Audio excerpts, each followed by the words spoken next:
First, I am giving you two triangles are congruent. I am giving you two triangles ABC. This is 5 and this is 4. This is 60 degree and this is 50 degree. And this triangle is PQR. Okay, and this is not known.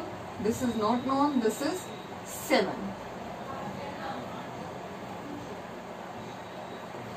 And the value of this is equal to, you have to find all of the, or you can say it is 60 degree given, and you have to find this value and this value. Now see, first of all, these two triangles are given, and in question it is given that triangle ABC is congruent to triangle PQR. Now, what is the symbol for congruence? Congruence means you are taking equal to sign and then you are taking this curve. This is the symbol for congruence. This is given.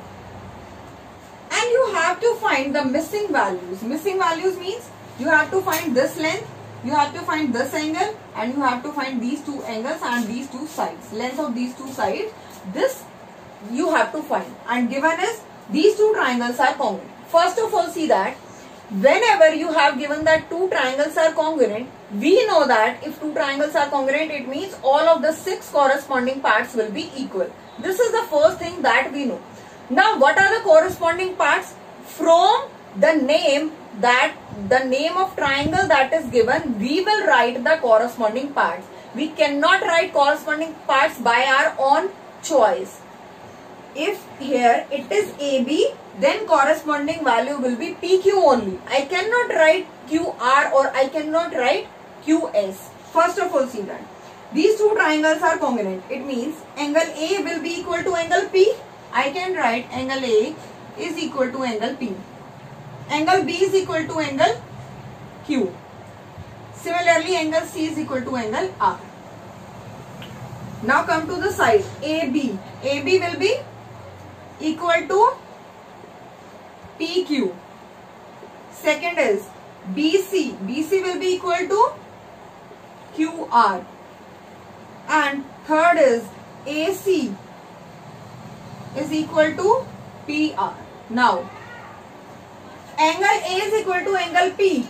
Angle A is equal to angle P. It is already given. Both are equal, 60 degree. Fulfill. Angle B is equal to angle Q. Angle B is 50 degree. So, the angle Q will be 50 degree. It is 50 degree. First value that we have find. Now, angle C is equal to angle R. But now we don't know the value of angle C. So, we cannot find the value of angle R. But, you must have studied what is the angle sum property. Angle sum property is sum of angles of any triangle is 180 degree. And if two triangles are given, then I can easily find the value of angle C. Angle C will be 180 degree minus 60 degree plus 50 degree. And 180 degree minus 110 degree, that will be 70 degree. And if angle C is equal to 70 degree, then angle R will be 70 degree. This is also known. Now, AB is equal to PQ. What is AB? AB is equal to 5. It means PQ will also be equal to 5 centimeter. Very good. BC is equal to QR. BC is 4. It will also equal to 4. Very good. CA is equal, AC or CA you can say. AC is equal to PR. AC, but we don't know. PR, we know that is 7. So, AC will be 7. So, see how easy you can calculate all of the missing information. Just you must remember, if two triangles are given to be congruent, then their 6 corresponding parts will be equal. And if all of the 6 corresponding parts are equal, that is given, then two triangles will be congruent. This is the general methodology to determine how two triangles are congruent, and when the triangles are congruent, then what is the relation.